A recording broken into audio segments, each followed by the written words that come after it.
Bonjour, c'est le dernier petit journal de l'année. Dans quelques jours, ça sera les festivités de Noël. Et c'est pourquoi j'ai voulu, comme chaque année, faire cette dernière vidéo devant le sapin de l'hôtel de ville. De bonnes nouvelles pour commencer, elles concernent le quartier de la Butte-Monceau. La SEM du pays de Fontainebleau, qui était propriétaire de 260 logements qu'elle a vendus au bailleur social E3F, estimait ne pas avoir payé les dettes, avoir à payer les dettes de chauffage qu'elle a laissées au moment de la vente et qui donc sont sous séquestre auprès du notaire, mais qui s'élevaient à 278 000 euros.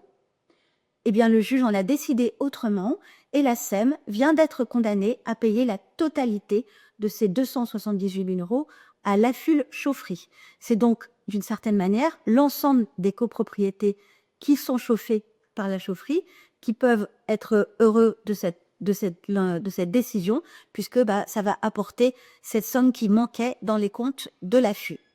Toujours pour les habitants de la Butte-Monceau, mais cette fois-ci uniquement les 260 qui habitent, les 260 logements justement qui sont aujourd'hui propriété du bailleur social E3F.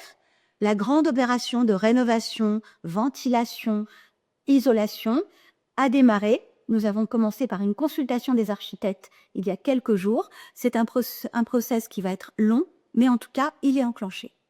C'était donc de bonnes nouvelles que je voulais vous donner pour commencer. Les autres informations la semaine. Demain, à 20h, conseil municipal. Ce sera le dernier de l'année. Et puis, je voulais vous parler d'un chantier important qui concerne le patrimoine naturel de notre ville. C'est la rénovation du bassin d'agrément du parc de Bel-et-Bas. C'est un projet qui coûte 400 000 euros, qui va aller jusqu'à mars 26 pour reprendre l'étanchéité de ce bassin et remodeler les berges en créant des formes plus naturelles et en réhabilitant le rue de Cholet. C'est un projet, un chantier à vocation essentiellement paysagère, mais aussi écologique, parce que ça va permettre de recréer un niveau de fraîcheur dans le parc de Bel-et-Bas et aussi, surtout, de restaurer la biodiversité. Du côté des événements, un moment fort de notre vie municipale approche, la cérémonie des vœux à la population.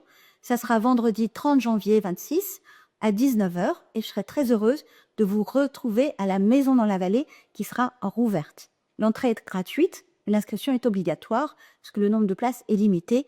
Donc, vous avez tous les infos pour vous inscrire sur le site de la ville et la page Facebook. Vendredi 19 décembre, 2 événements pour notre ville. Les Olympiades interquartiers d'hiver qui reviennent de 18h30 à 22h au gymnase de la Vallée. Vous savez, c'est ces compétitions vraiment familiales et festives et bon enfant et faciles d'accès pour tous avec des épreuves individuelles puis par équipe de quartier.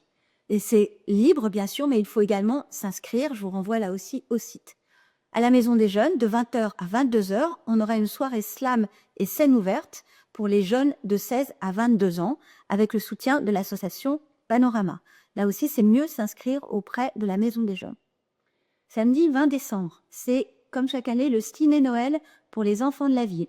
Donc c'est gratuit, 2 films, soit à 14h Une vie de chat, puis pour les plus petits, à 16h30 Petit conte sous la neige. Un goûter sera offert en présence du Père Noël et de la Mère Noël. Voilà. Eh bien, je vous remercie de votre attention et je vous souhaite à tous de très belles fêtes de fin d'année.